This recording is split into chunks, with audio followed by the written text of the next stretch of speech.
Rajesh from Slough, Antonio from Slough, Daniel, the 16-year-old from Oxfordshire. At this stage of proceedings, it's very important that we equalise things, and there's no greater equaliser than a top-notch racing game where every split second counts. And for this purpose, we decided to go with a classic. We're going with Sega Rally on the Saturn. Daniel, please, out you come here, sir.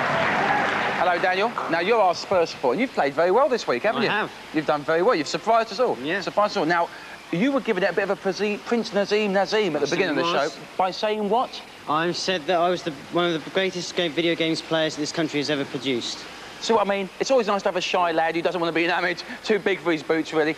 OK, so, Daniel, get your racing gloves on. Are you ready? Steady, let's go!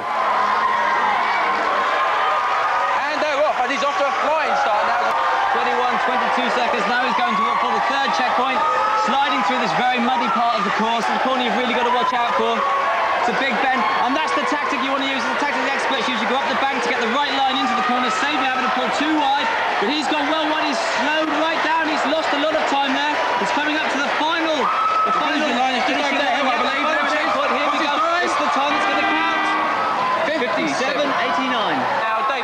How did he do there? Was it a good time? We seem to be doing very well. He didn't make that many mistakes, but he did hit a bend early on which slowed him down, and the final bend, which is crucial, he just went into it a little bit too wide and he slid out, couldn't pull it back in, so he lost some vital seconds. So a good time, but is it good enough? That's the important thing. So Antonio is our next contestant. Let's have a quick word. Antonio, how you doing, mate? Fine. You having a good time? Yeah. Now, you've got to beat 57.89. You happy about that? Do you think you can do it? Yeah. Yeah? You get yourself a bit focused up here, Antonio. Yeah. This is the most serious I've ever seen you, OK? Best of luck to you. Take your position at the console. Ready, steady, let's go! And he's away. Makes a flyover start there, slips it into fifth gear, up she goes, and he's away, yep. He's got to keep his cool, because like I say, Daniel didn't make many mistakes, but that big bend at the end, it really took some time out. He's hitting the side there, so he needs to keep it as straight as possible. Big bend, very important here. Get on the track, look on the grass, get on the track, He went boys. to the third checkpoint, he's 35. No, that's a good tactic. It's to try and get in nice and tight on that corner. He's pulling, it's just ahead, he's going for the traction on those tyres as he comes around that corner. He's just ahead. Down, there he goes. Is he going to do it? Is he going to hit the finishing line? He's got it. You are through. Sit yourself down on your seat. Well done. Unfortunately, Daniel stays where he is, so he starts to sweat a little bit. He stays where he is, and he's that close to coming into the pit. You're having a good tournament, aren't you? You're playing well. Yeah, I know. I always play. You always play well. Now, you are the... Let me get this right. You are the Twix Junior champion, correct? Yeah, twice in a row. Yeah. Now, Antonio's your friend here. Right, OK, let's look at the worst scenario, right? You beat Daniel's time, OK? Yeah. And you have to face Antonio in the grand final. He's your friend. You live in the same town together. You go out, you share a laugh. Are you going to be kind to him, or are you going to whip his butt? Obviously, whip his gut butt.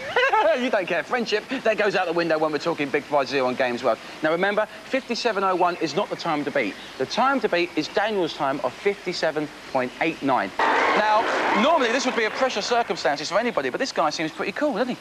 Well, it does. It's an interesting situation, isn't it? Because we've got the Twix champion twice, nationally, and he's looking to put out a guy who reckons he's one of the best games players the country's ever seen, the Prince Nazim of gaming.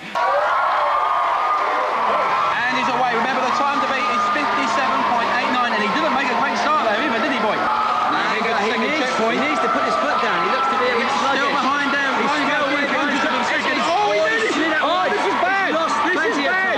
Oh, this is so bad. This guy thought he was so confident because he said driving games were his forte, but he's letting himself down badly, isn't he?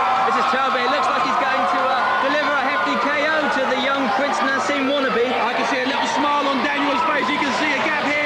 He's having a terrible drive. He's trying to go up the bank there to get a better line into that corner, but he's missed it, and now he's sliding out wide. The car nearly turns. He's well behind there now. He's really got to put the pedal to the metal. He's got no chance. He's got no chance. It's on 55 already. He's not going to do it, is he? He's driving for pride. He's not going to do it. He's going to be out. For pride. He's gone. If you listen very carefully indeed, you can hear Daniel breathing a huge sigh of relief there, ladies and gentlemen. Daniel, release yourself from the guards and take a seat.